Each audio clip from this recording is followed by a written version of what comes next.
civilmedia.mk. Слободно, независно, отворено. Добар ден на сите.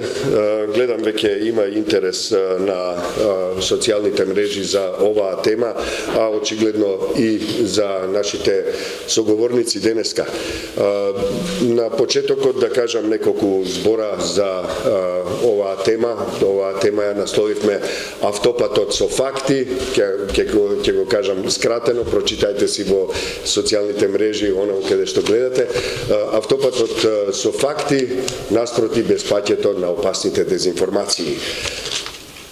Многу често зборуваме за ова, пишуваме, действуваме. Меѓутоа, дефинирањето на оние појави кои ја дестабилизираат земјата, општеството, институциите, воопшто јавноста, се нешто кое има некаква цел. Доаѓа од некаде и има некаква стратешка поставеност. Веќе подолго време се работи на одговор на овие закани против демократијата. Некои ги нарекуваат хибридни закани, хибридна војна, но најчесто тие во својата појавност, она што го гледаме во секојдневието, се манифестираат како дезинформации и говор на омраза, теории на заговорот и така натаму и така натаму. Денеска ќе разговараме со неколку навистина важни луѓе кои се во овој сектор, се разбира во своите области, но и воопшто како луѓе кои во своите домени влијаат, односно носат некакви одлуки и влијаат на креирањето на политиките и практиките онаму каде што се наоѓаат во своите општествено-политички позиции. Веднаш на почетокот таму е Владимир Петрески, новинар, главен уредник на две платформи, многу видливи, кои ги читаме, меѓутоа и гледаме како постојат низа напади и обиди за дискредитација. Владимир Петрески е главен уредник на Вистиномер и на Критинг. Тоа се изданија, електронски изданија, електронска медиумска платформа на фондацијата Метаморфозис. Веднаш до него е подполковник Илиев, Александар Илиев, кој ни доаѓа од Министерството за одбрана. До него е Маријан Забрчанец, национален координатор за стратегиски комуникации, како и доцент Љупчо Стојковски, кој ни доаѓа од Институтот за меѓународно јавно право. Јас сум Џабир Дерала и би сакал на самиот почеток за моите уважени гости да прочитам еден цитат од професорот Джеймс Кей Уидер, кој минатата година го напиша следното во еден свој труд. На самиот почеток ќе ги видите, ќе слушнете еден негов обид да ги дефинира хибридните закани. По инвазијата на Руската Федерација на Крим во март 2014 година, хибридното војување престана да биде предмет што го проучуваа само воените стратези и влезе во поширокиот домен на политиката, како значаен безбедносен предизвик за Западот. Терминот хибридна војна се обидува да ја опфати комплексноста на војувањето во 21. век, што вклучува повеќе актери, ги замаглува традиционалните разлики помеѓу видовите вооружени конфликти, па дури и помеѓу војната и мирот. Значи, ја замаглува и границата меѓу војната и мирот. Навистина интересна поента. Понатаму вели, иако хибридната војна е западен термин, а не руски, сите видови непријателски активности на Русија, од скриена употреба на специјални сили до изборна манипулација и економска принуда, се етикетирани како хибридни и предизвикуваат растечка тревога во западните безбедносни установи. Постојат многу дефиниции за хибридна војна и овие дефиниции продолжуваат да се развиваат.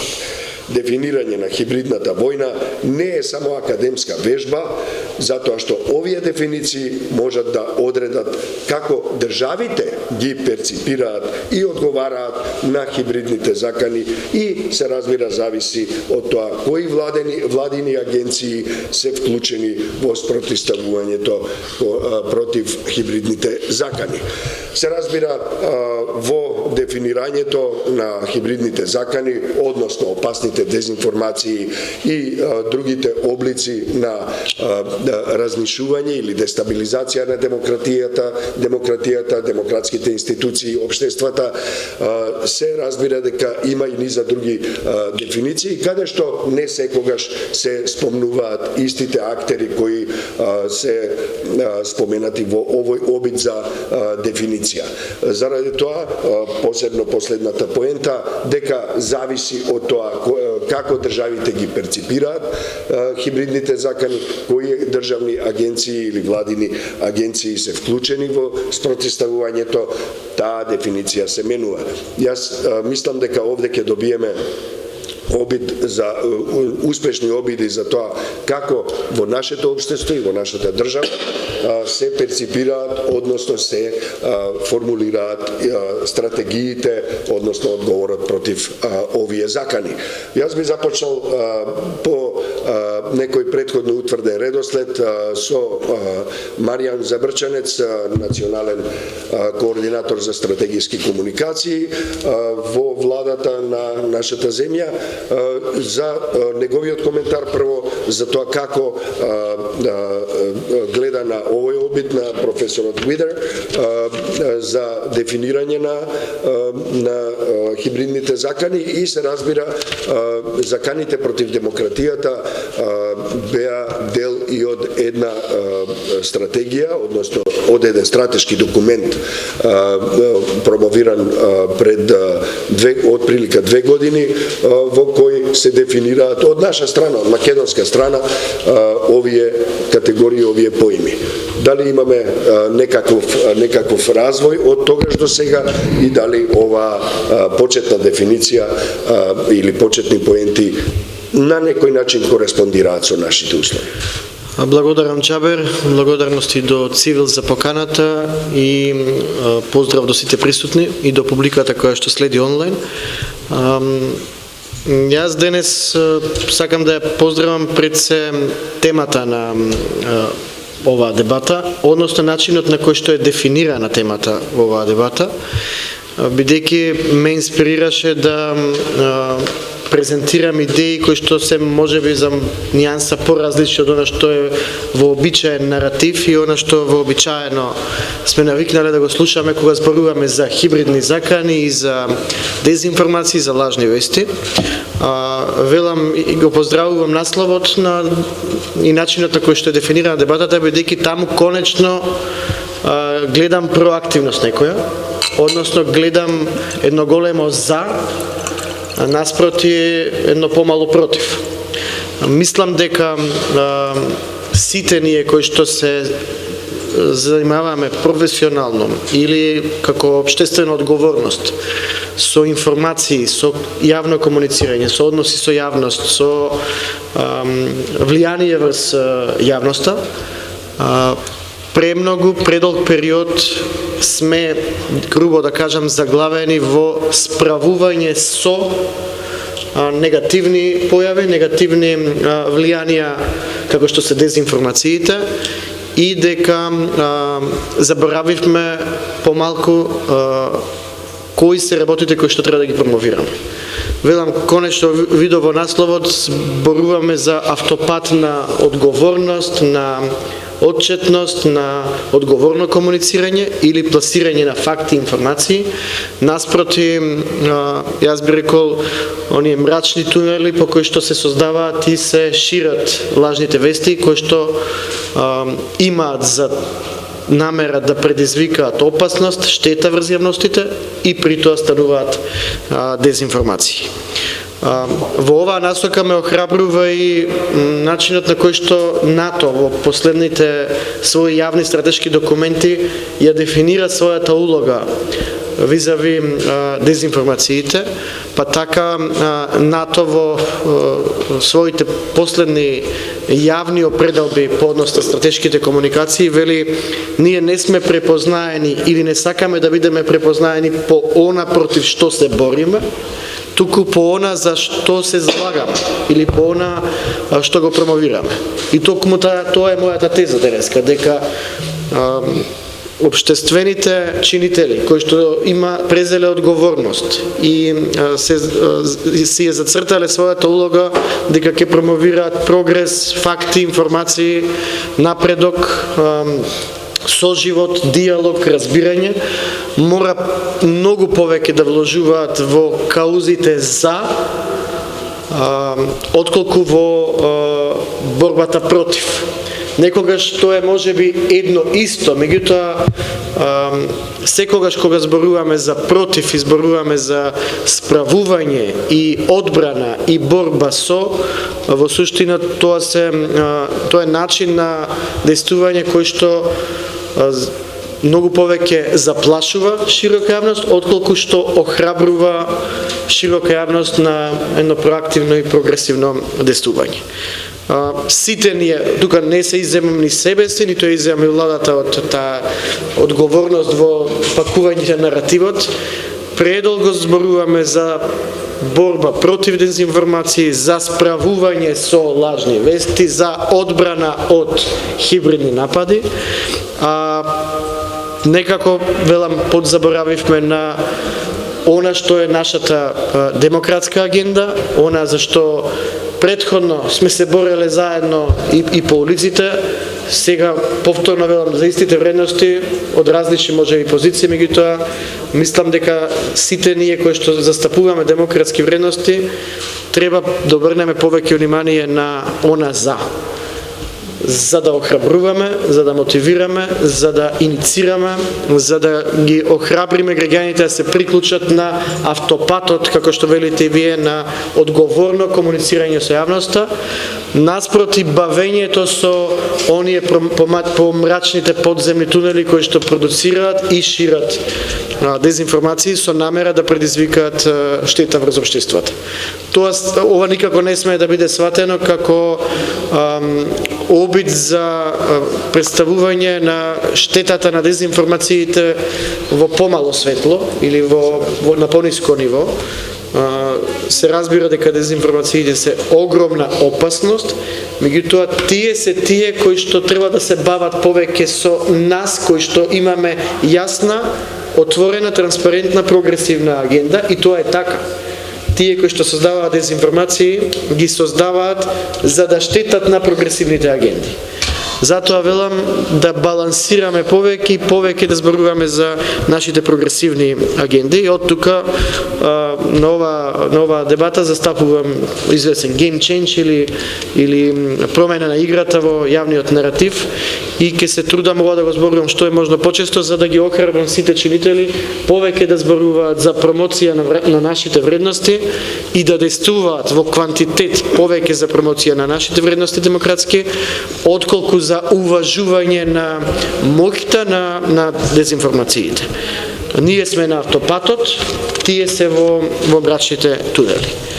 Која е нашата приказна или која е позицијата на владата кога станува збор за промоција на отворена и транспарентна комуникација со јавност, промоција на или мејнстримизирање на фактите и информациите, визави справувањето со дезинформациите? 4 постулати основни. Прво, работење на зголемување на довербата помеѓу институциите и граѓаните, преку демонстрација и на одговорност, и на храброст, и на одлучност, и на лидерство и во политичките действувања, и во јавните комуникации. Второ, обезбедување на отвореност во комуникациите и интеракција, брзина во интеракцијата, во живо комуницирање со медиумите, брзо одговарање на оние кои што прашуваат и бараат информација, помагање на оние кои што се бават со факт чекинг, не преку партнерство или соработка со нив, туку преку брза комуникација и брзо одговарање на нивните потреби и на нивните прашања, обезбедување на вклученост и учество на сите заинтересирани граѓани, невладини организации, заедници во креирањето на политиките, односно постојана подготвеност на владата да слуша, да прифаќа, да разбира што е тоа што граѓаните, заедниците, невладините и го кажуваат. Точно е дека нема секогаш да се согласиме, меѓутоа мора секогаш да се ислушаме, за да можеме да процениме дали ќе се согласиме или нема да се согласиме. Не можеме да знаеме дали се согласуваме ако претходно не се ислушаме. И број 4, кревање на јавната свест, односно вложување на многу напори во заедничко спојување на силите на сите чинители општеството со цел влијание врз свеста на граѓаните заради потребата од заедничко разбирање за одговорна комуникација. Зборувам за медиумска писменост, зборувам за промоција на факти и точни вести визави дезинформација, односно пренесување на оваа наша дискусија до што е можно поголем број на граѓани. Владата веќе си зацрта својата улога, рековте пред 2 години, тоа не е стратешки документ, не би го нарекол стратегија, тоа беше и се уште драфт акцијски план за справување со дезинформации. Гледате, за справување со дезинформации, владата сама го ставила тој негативен наслов пред 2 години. Лично ќе се заложам во сите следни комуникации да ја обезбедиме таа промена на наративот, за да има повеќе за, помалку против. Тоа е отворен документ, жив документ, во него стои дека ќе се воведе медиумска писменост во образованието во Северна Македонија и тоа се случува веќе со реформите во образовниот систем. Во него стои дека ќе се креира национална стратегија за активна транспарентност, истата е изработена и постои. Знаете дека од последно место во регионот по транспарентност испливавме, односно се избивме на прво место во транспарентност. Планираме да го задржиме тој тренд и одиме чекор понатаму, бараме механизми да ја спуштиме активна транспарентност и на ниво на општини. Се надевам и на ниво на понатаму и на поголема транспарентност и во правосудството, и таму забележуваме позитивни трендови. Меѓутоа зборуваме за активна политика на објавување информации, грубо кажано истурање факти во јавноста пред очите на граѓаните, за да им биде потешко на оние кои што се бават со дезинформации да се справат со автопатот од факти и од вестини. Велам дека тоа е документ кој што ги содржи овие процеси и тука сакам да ги повикам сите други чинители кои што не се државни институции, особено охрабрување мотивација повик до медиумските здруженија. Мислам дека можат многу повеќе да придонесат во промоција на одговорна комуникација, а со тоа и во справување со дезинформациите. Таму има сериозни експерти и организации кои што мрежуваат новинари, медиумски представници. Имаш одредени забелешки зошто владата била таа која што го промовирала или го иницирала процесот на справување со дезинформации. Тука немаме намера да отстапиме од нашата обврска и одговорност пред граѓаните. Напротив, ги мотивираме и другите да преземат такви лидерства. Спремни сме да се приклучиме на туѓи иницијативи. Немаме намера да монополизираме, меѓутоа имаме одговорност. Ако нешто другите не го прават, тогаш ќе го направиме ние. И не сме ни прва, ни последна влада која што сериозно се бави со оваа опасност. На крајот на краиштата Европската унија уште во 2018 зацрта собствена стратегија за справување со дезинформации, која што во 2020 ја нарече документ за промоција на демократски политики и вредности. Значи таму гледаме известна промена на наративот, повеќе за, помалку против.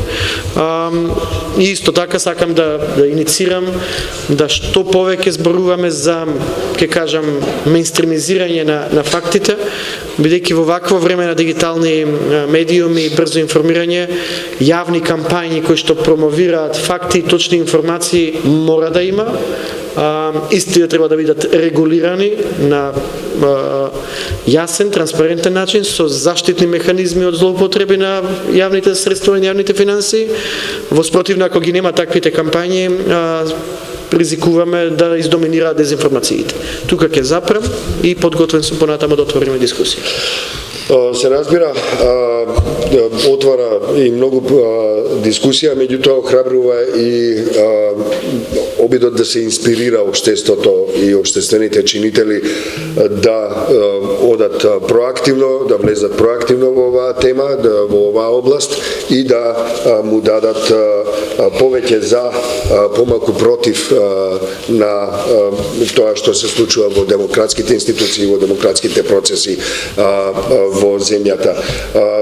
Јас мислам дека овде извлековме барем една поента која може да влезе и во насловот, тоа повеќе се однесува на дескот на цивил, промена на наративот, повеќе за, помалку против, преку транспарентност и одговорност, ако не е предолго, се разбира.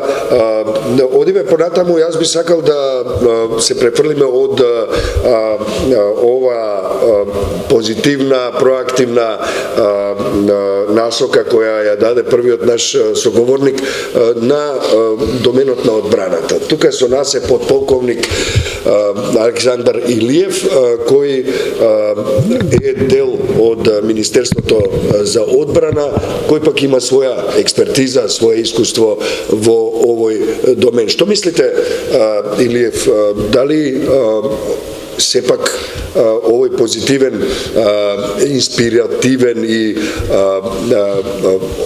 повеќе граѓански, би рекол, поглед на оваа тема, на овие дефиниции е единствениот аспект, или можете да споделите со нас која е одбранбената димензија на овие теми, на овие сфери? Колку ние сме под закан? Најпрво би сакал да се заблагодарам за поканата Министерството за одбрана да учествува на овој панел. Второ, ќе презентирам за нашиот поглед кон дезинформациите и хибридните закани и на тој начин ќе покажем колку сме усогласни всушност и заедно одиме во иста насока со цивилниот сектор. На почеток сакам да истакнам дека Министерството за одбрана ги согледува дезинформациите во контекст на заканите за националната и колективната безбедност. И тоа се закани како што се климатските промени, пандемии, природни катастрофи, тероризмот, конвенционалната и секако хибридната војна.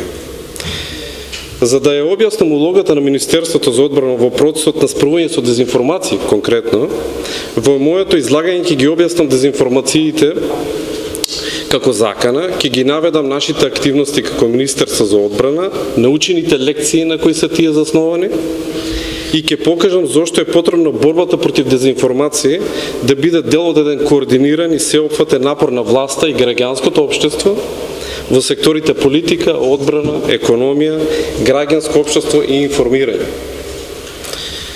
Дезинформациите се поврзани со повеќе закани за националната безбедност. И тие може да имаат ефект да дезорганизираат власта, да делуваат негативно врз процесот на донесување политички одлуки, да создадат поделби во општеството и внатрешни судири, да создадат лажни очекувања кај граѓанскиот сектор и да ја намалат волјата на народот да пружи отпор кон евентуална агресија.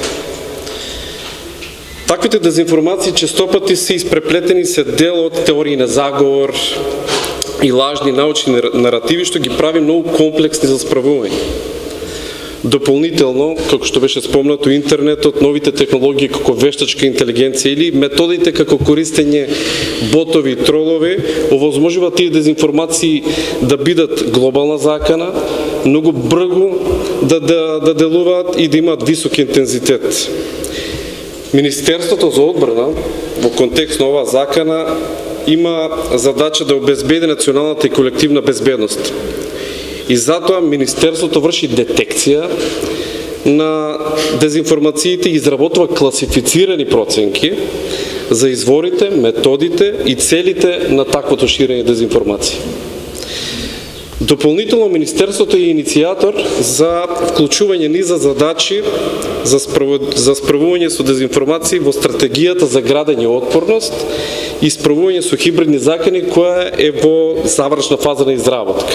И очекуваме брзо да биде испратена до владата на Република Северна Македонија.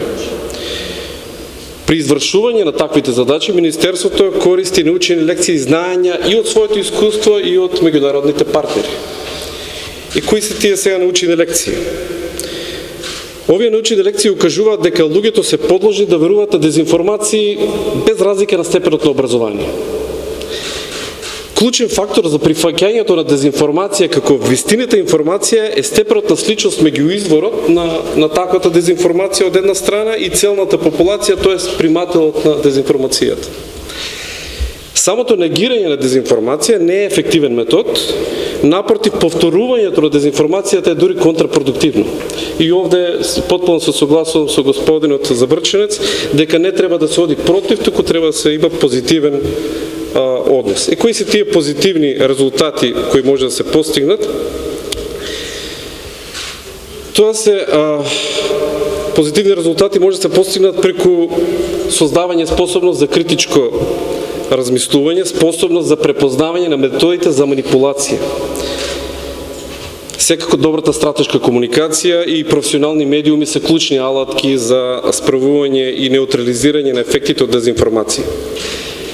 Исто така, спречувањето на говорот на омраза е добар метод да се дојде до вистината, бидејќи говорот на омраза е еден вид цензура. И таа е пречка за слободно изнесување на различни мислења.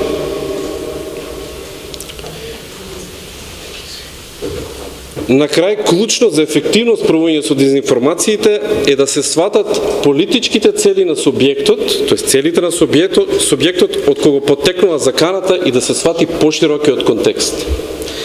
За ефективно справување со дезинформација, тие не треба да се согледат изолирано, туку во корелација со активности и настани во политиката, економијата, одбраната и граѓанското општество.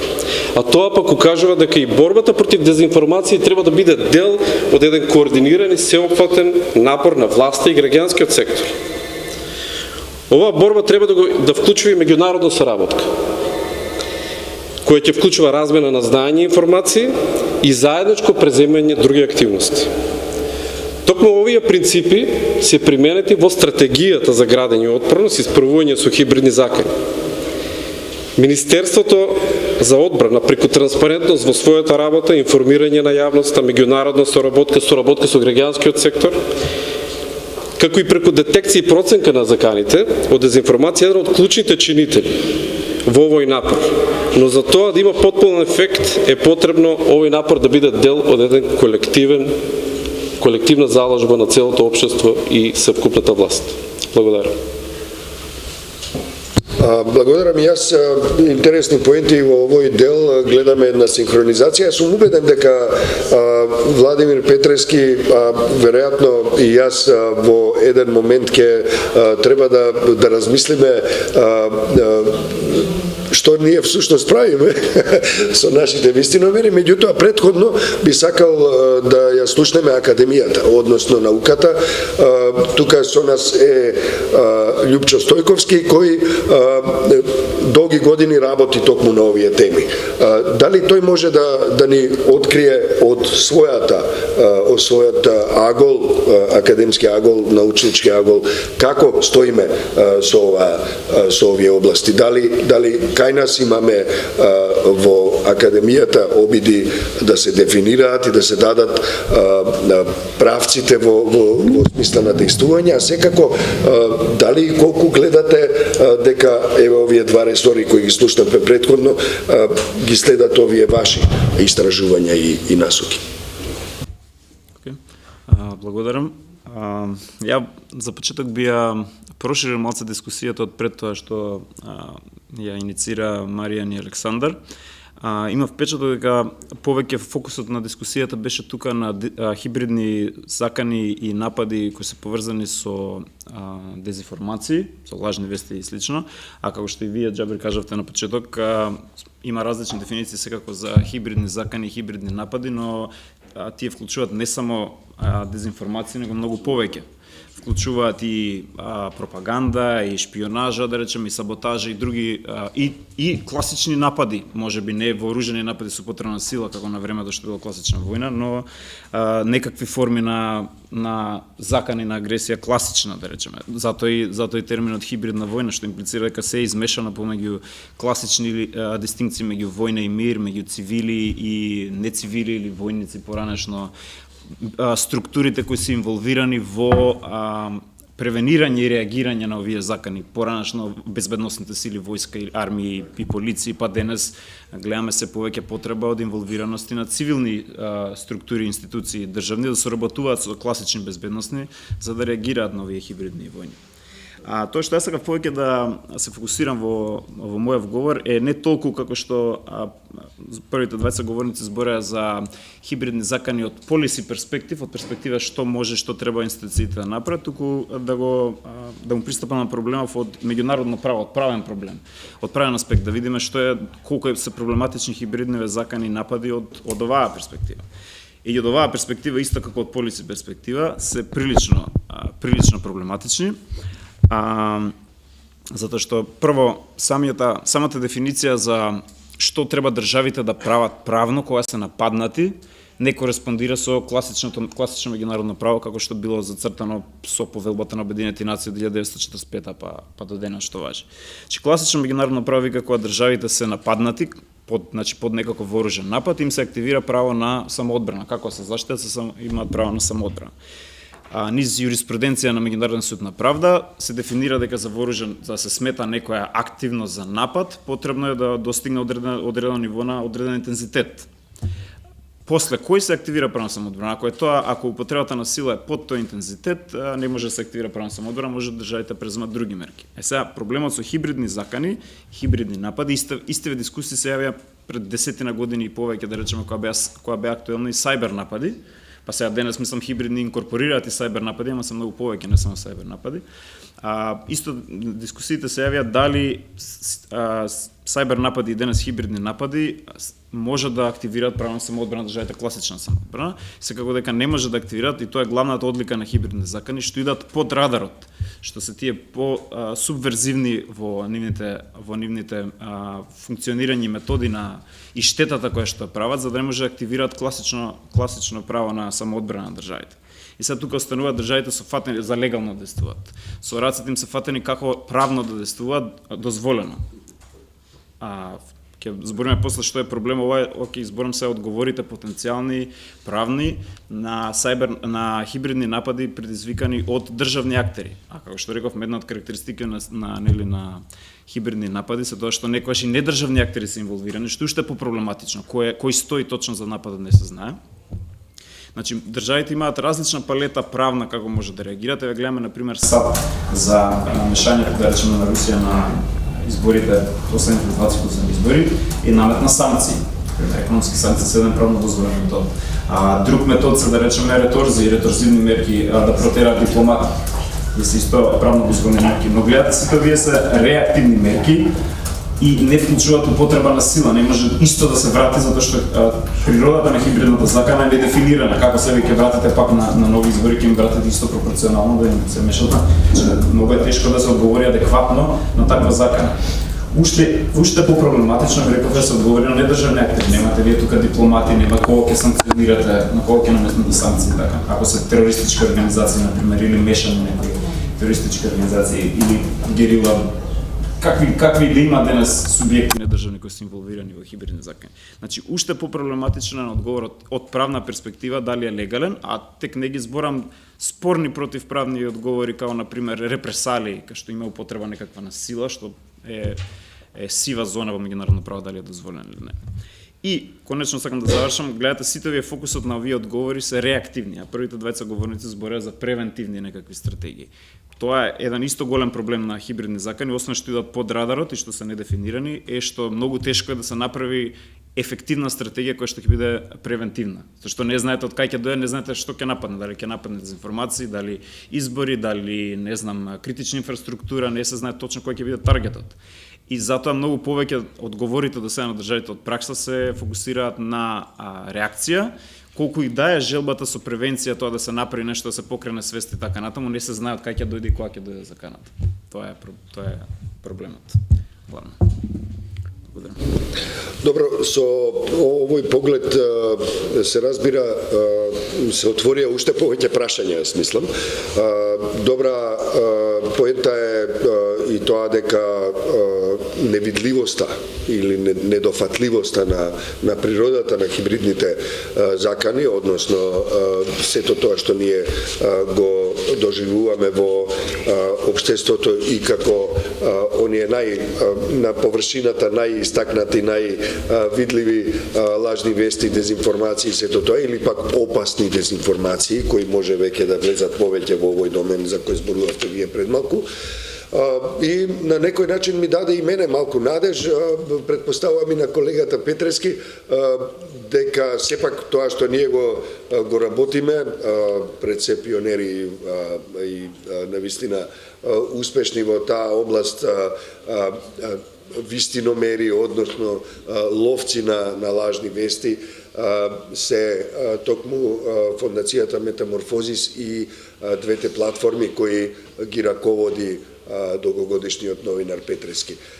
Колега, дали ние сега би требало да се откажеме од тоа дека да ги ловиме говорот на омразата, да ги разоткриваме, да ги толкуваме лажните вести, дезинформациите, теориите на заговор, се разбира и да информираме за другите облици кои беа спомнати во претходното излагање на говорникот кој говореше од академска позиција, или пак да почнеме да размислуваме за тоа да го фатиме курсот на апсолутно позитивно гледање, промовирање на фактите, промовирање на одговорноста, решителноста на институциите и другите општествени чинители за да се справиме со овие закани.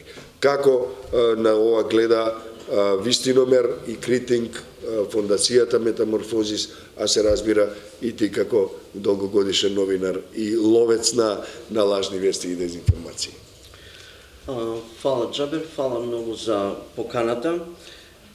Да, јас ќе говорам малце за нашата работа и како гледаме ние на оваа појава. Ќе говорам пред се во моје име, значи во рамките на мојата работа како уредник на Вистиномер и уредник на Критинг. Значи ние, како што е познато, ние пред се бавиме со дебанкирање и расклинкување на дезинформации. Значи тоа е нашата како кажам, основна работа, но тоа не значи дека не се бавиме и со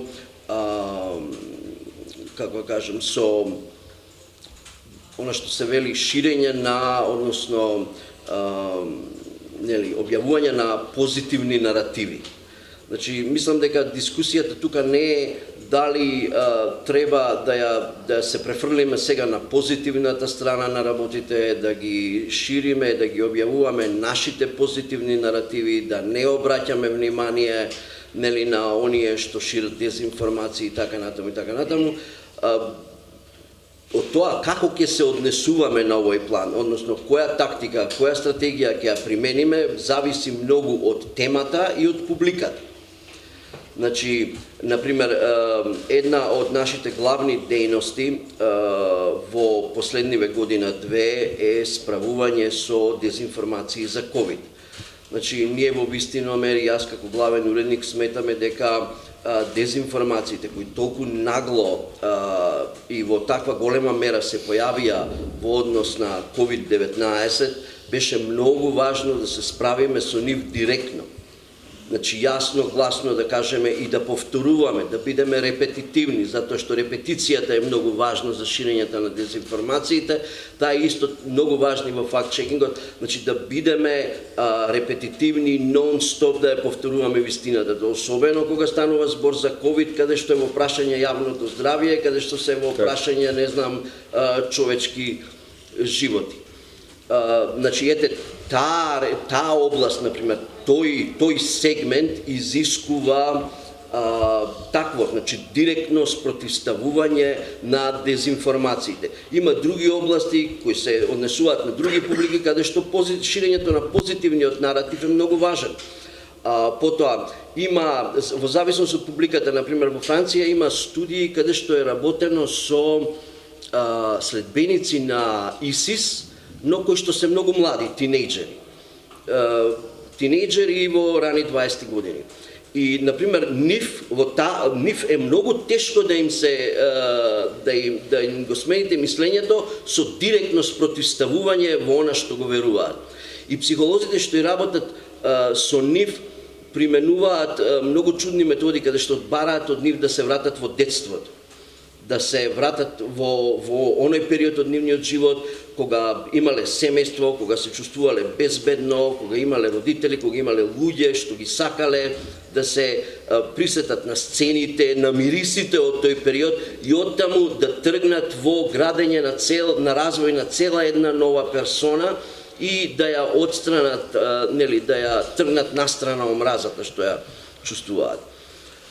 Така што, како што реков, многу зависи од публиката и ние, значи, покрај факт-чекингот, покрај проверката на факти како основна дејност, затоа што сметаме дека е многу важно да се разбира проверката на факти, има своји позитивни и своји негативни страни.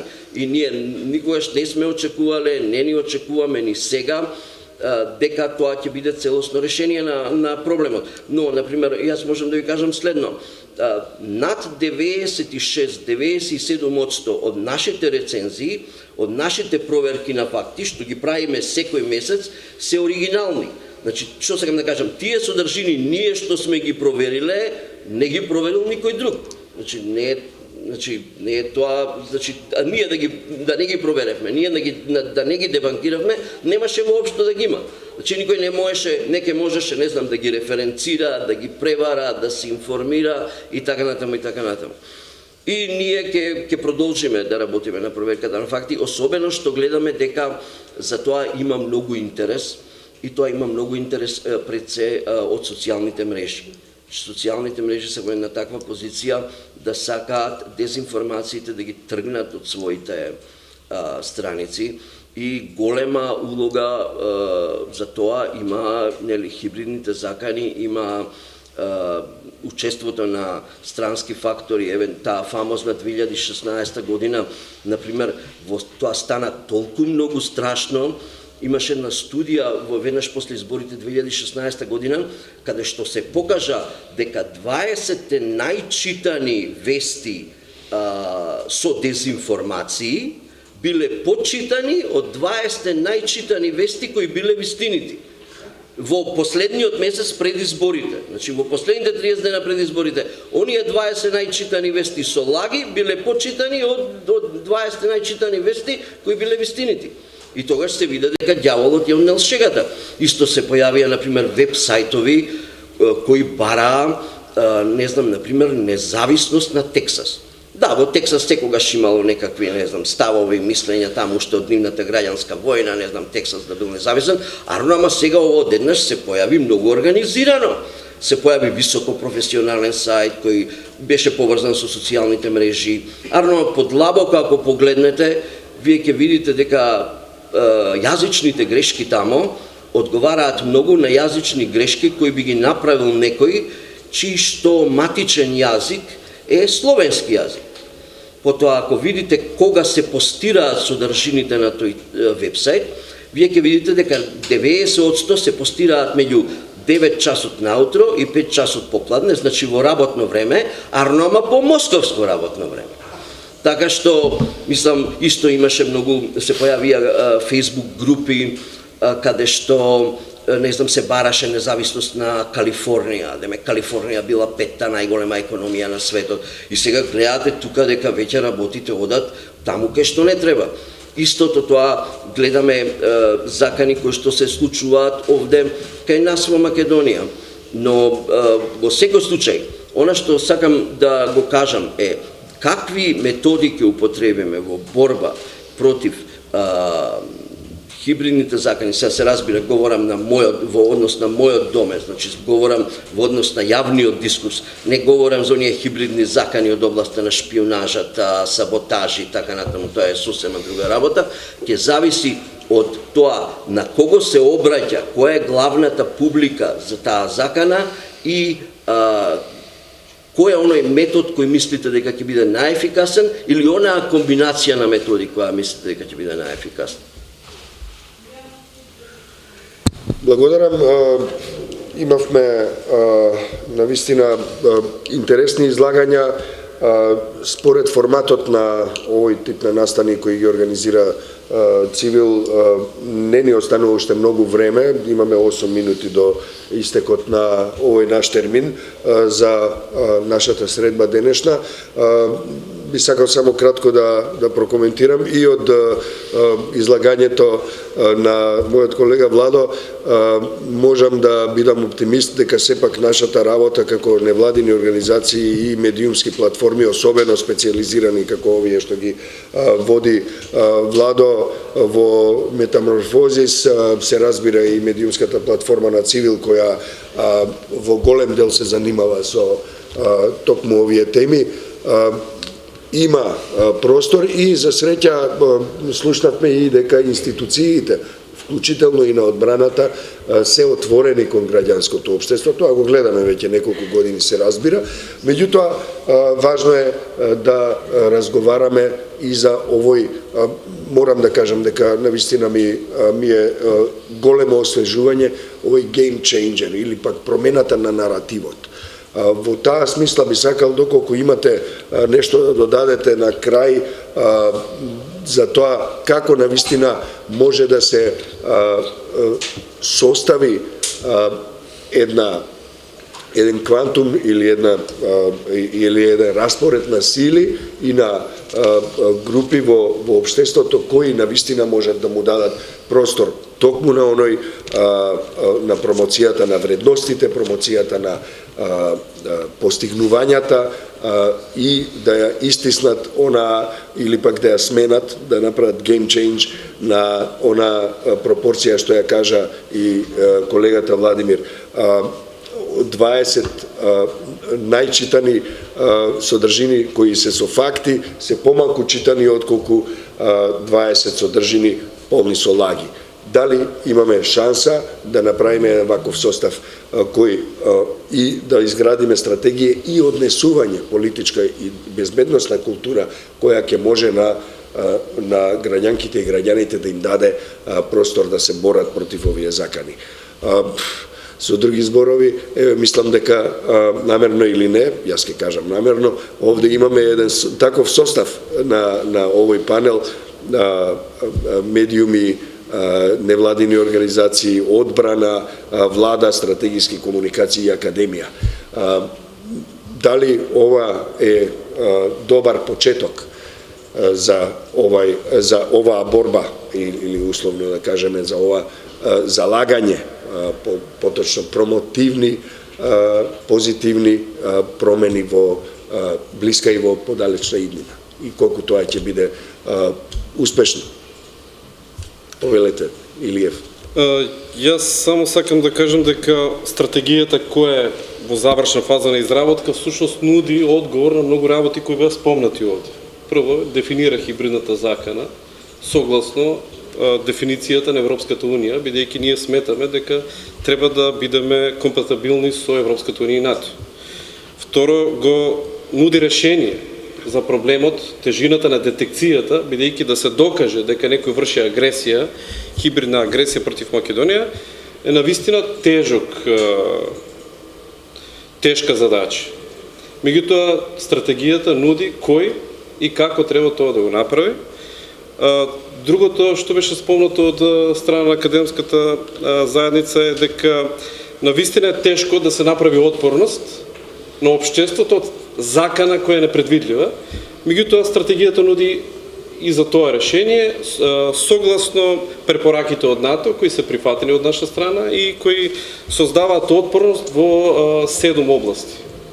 И на крај, она што е исто така тешко е кој ќе носи одговорност за донесување одлуки, тоа секако се политичарите, иако разузнавачко безбедносната заедница може да детектира, целото општество да создава отпорност, на крај нашите лидери се оние кои треба да донесуваат одлуки како ќе се реагира на одредена закан. Благодарам. Поглед Владо. Само много кратко. Значи, види, што е важно за позитивните наративи? Значи, да, позитивни ширење на позитивни наративи, ширење на позитивни истории, ширење нели на нашата приказна, нас проти онаа другата приказна која е полна со дезинформации, многу зависи од успешните политики. Значи, ако вие имате успешни политики, ако имате успешни истории во вашето политичко секојдневно работење, многу полесно ќе биде градење на содржини кои таквите успешни политики ќе ги промовираат. Например, јас сакам само една работа, јас спомнам многу кратко и ќе завршам. Актуелниот закон за референдум, например, кој што е донесен во 2005 година. Тој мора подитно да се менува. Значи, според тој закон, нели, тогаш социјалните мрежи се уште не беа во игра. Тој закон дозволува секому да рекламира било што, да потроши колку пари сака, каде сака, нема никакви ограничувања у однос на тоа да знаеме кој е тој што ги плаќа тие реклами во таа референдумска кампања, било каков референдум да биде. Значи, таков закон ние не можеме да имаме сега во 21 век. Законот за референдум мора... И сега, тоа ако го направиме, многу ќе го намалиме просторот за ширење на дезинформации и на, речи го, на тој сегмент од хибридните закани. Благодарам, ја потрефивте баш таа тема која нам исто така ни беше предмет, односно тема на мониторингот во 2018 година. Тоа е една од препораките на страна од препораката да се промени изборниот законник кој исто така во еден свој значаен дел ги регулира овие изборни активности, но што се однесува токму на таа тема и за референдумот и за нападот на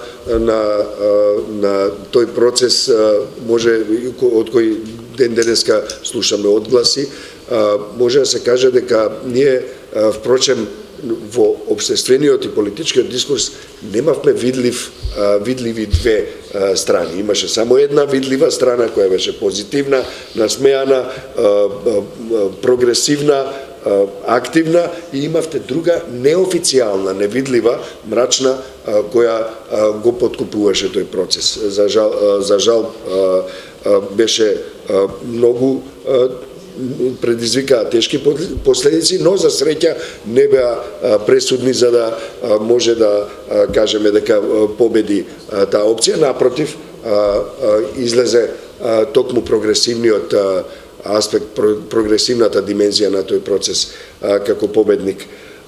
Или своевремено мислам дека некој кажа Запад го победи Исток во еден свој пост на социјалните мрежи.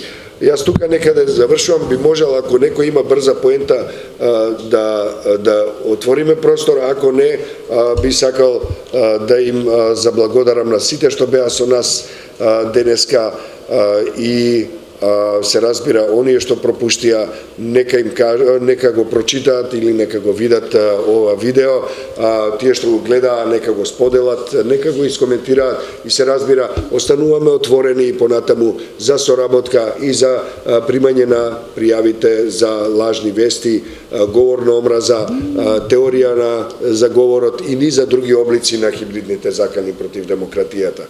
Уште еднаш благодарам и останете со нас, останете цивил. Civilmedia.mk. Слободно, независно, отворено.